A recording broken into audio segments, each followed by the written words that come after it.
Baroness Bennett of Manor Castle.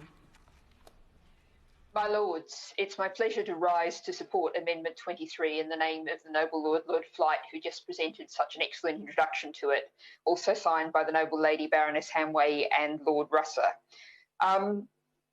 I would also refer, Noble Lords, to my Amendment 79, which addresses some of the same issues, although Amendment 79 is particularly addressed to children, and was inspired by an issue that I've worked on many times over the years, what's known for shorthand as Skype families, where people are only able to maintain family relationships by Skype. Maybe we should recall them Zoom these days, by Skype families, over long periods of time, for all of the reasons that the Noble Lord Rosser just outlined. We've seen many people trapped in this situation. I recall particularly a gentleman who got in contact with me it was frantically trying to find anyone who could help him in a situation very similar to that the Noble Lord Flight was describing, whereby his family origins were in South Wales.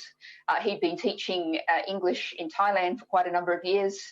He was seeking to come back to care for his aged parents, care that would, of course, potentially save the British state considerable amounts of money, as well as ensure family reunion.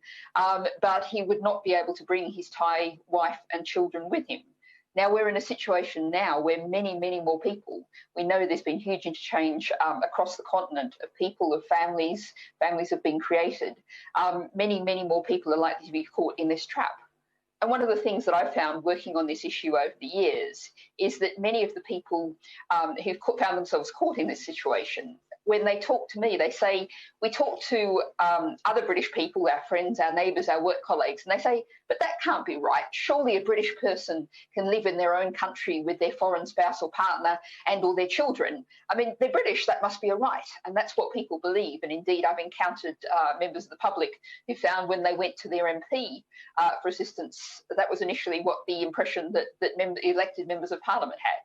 Now, I believe that actually we should have a rule for everybody, that a British person should be able to live in their own country with a foreign spouse or partner and their children, independent of any income situation at all. But as we've referred to in previous elements of this debate, the Bill Office tells us that we're only allowed within the scope of this bill to refer to EU, EEA people. And so that's what this amendment does, and that's what the amendment I'm backing, as indeed does Amendment 79. But I think I won't talk at great length because this is an issue I'm sure that many members of Your Lordship's House who are attending this debate are well aware of, and I would hope that the Minister is also well aware of. But I think just to finally reflect that I'm sure the Conservative Party would claim to be a party of the family, a party that supports the family.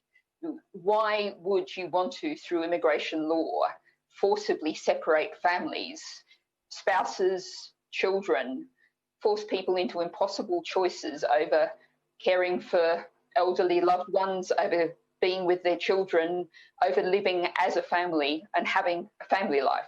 Thank you, my lords. Earl Clancarty.